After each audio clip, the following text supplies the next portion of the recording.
माता पार्वती के पैरों तले जमीन खिसक गई जब उन्होंने देखा कि काल के भी महाकाल महादेव अपना त्रिशूल छोड़कर हाथों में चूड़ियां पहन रहे हैं और साड़ी लपेट रहे हैं। पार्वती जी चिल्लाईं, स्वामी ये क्या अनर्थ है, आप स्त्री का रूप क्यों धर रहे हैं? महादेव की आंखों में आंसू थे। उन्होंने धीमे स्वर में कहा, गौरी, आज मेरी एक बेटी मौत और जिंदगी के बीच झूल रही है। उसकी माँ बाढ़ में फंसी है और उसे इस वक्त सिर्फ अपनी माँ की जरूरत है।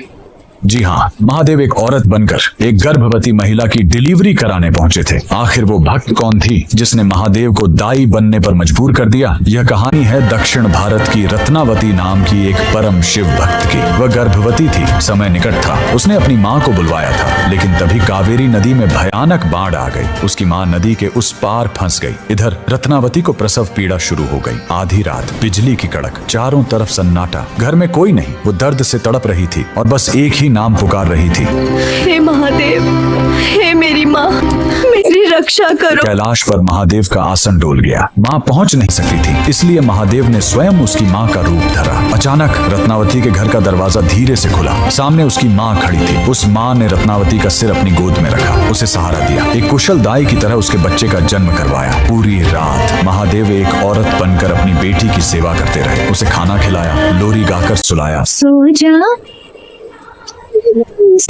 जा माँ तेरे संग ही है, डर मत अंधेरे। सुबह हुई, बाढ़ कम हुई। रत्नावती की असली माँ हांफते हुए घर पहुंची। वो रोते हुए बोली, बेटी मुझे माफ कर दे, मैं बाढ़ में फंस गई थी, मुझे आने में देर हो गई। रत्नावती स्तब्ध रह गई। उसने पूछा, अगर आप अभी आई हो तो रात भर जो मेरी सेवा कर रही थी वो कौन थी? दोनों ने कमरे में देखा, वहाँ कोई नहीं था। दोनों ने कमरे में देखा, वहाँ कोई नहीं था, सिर्फ मोगरे के फूलों की महक और दीवार पर महादेव की एक धुंधली परछाई। भगवान ने एक स्त्री का मान रखने के लिए खुद स्त्री का रूप ले लिया। आज भी तमिलनाडु के त्रिची में स्थित थायुमानवर स्वामी मंदिर इस चमत्कार की गवाही देता है। आज भी वहाँ गर्भवती महिलाएं सुरक्षित डिलीवरी के लिए महादेव को चूड़ियाओं और साड़ी चढ़ाती हैं। महादेव से बड़ा कोई रक्षक नहीं और माँ से बड़ा कोई योद्धा नहीं। अगर आपको भी महादेव का यह माँ वाला रूप छू गया हो तो कमेंट में हर हर महादेव और जय माँ पार्वती